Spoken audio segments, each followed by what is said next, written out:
how changing my past is lighting up my future. So I think rather than explain it, I'll just share a story that I worked on myself. And there are different aspects to the story from my past, and this has to be when I was a child. It's a mic. You can't have it. Play with your noses. Um, and as a child, I was always confident that I knew the way, wanted to be the leader, very excited, knows the way, everybody follow me. And so I have this memory from being in China. We traveled there because my dad lived there. And we were at a grocery store once and we had to walk home. And the grocery store was about 10 minutes or something from where we lived. And like we were visiting for the first time. And maybe I was like 7 or 8 or 9, maybe 10. Can't remember exactly. But on the way back, I was leading my mom, my sister, and my brother. And I was just walking in front, like so confident, like I know the way back. Everybody follow me. And then I think 5 or 6 minutes into it, I was so like excited to take everybody back home that when I looked back, I didn't see anybody. Mom wasn't there, sister wasn't there, and there was nobody. So I was just a boy lost in the middle of China, Beijing, to be exact. And I did not know my way back. I was lost. And from, well, um, spoiler alert, I did find my way back. I'm here. Um, so from that event, I created a story, maybe unconsciously, is that maybe I cannot trust myself to lead because I got lost. And I think that was a separate story that was created alongside with the story that I am a leader. And I think they've been clashing ever since that event.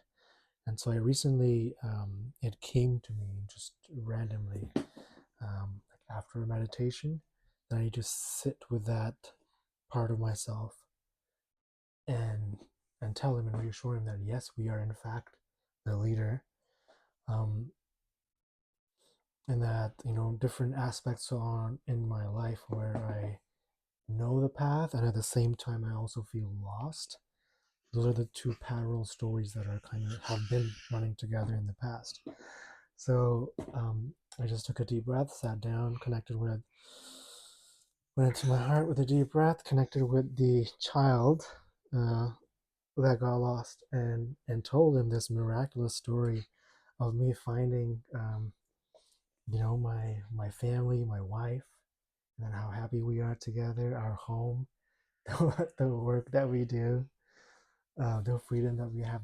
Those are all things that I led my life towards making the choices that I made. And funny story is that the same day that I got lost, it was maybe the morning in China, I found my way back home by nighttime. Um, I talked about that in length in a different video or how that actually transpired. But you know, doesn't matter how I got back home, but the fact is that I got there the same day in a foreign country, not speaking the language, being a 9 and 8 year old boy. Like that could have gone so many different ways, but I, being the leader that I am, led myself back home. And I think that was like a beautiful reminder to the child who actually got lost in China and cried in the middle of the street when he couldn't find his mother, to remind him that, hey, buddy, like, yes, yes, yes, you lost for your way for a minute, but you found your way back, and you have been always been leading the way ever since without you even realizing it. So just bring that belief back to yourself and give that child love and tell them where we are and tell them that he doesn't have to lead the way anymore. Like we're the responsibility because now we're grown up, we're adults, and we can lead the way back ourselves. So that way, changing the past, right? The story in the past. Sometimes certain events happen and then we see it a certain way, and there's a story that we keep telling ourselves and that reinforces the past. But I think um, shedding light on those events and maybe trying to look at them in a different perspective can help, because it actually helped dissolve an old belief that I cannot lead. And now coming into here, there's no longer that conflict. It's like, oh, I cannot lead. It's like I can lead, and I'll always have led. So there's no longer that friction, and now this the stronger belief, the one that leads the way, is running the show. It makes things easier. You feel less resistance. So, what is a story that happened in your past that you may have unconsciously created a belief around that's still running the show? Um, if something comes to mind, um, leave it in the comments. Would love to hear your story. That's it for now. Say bye.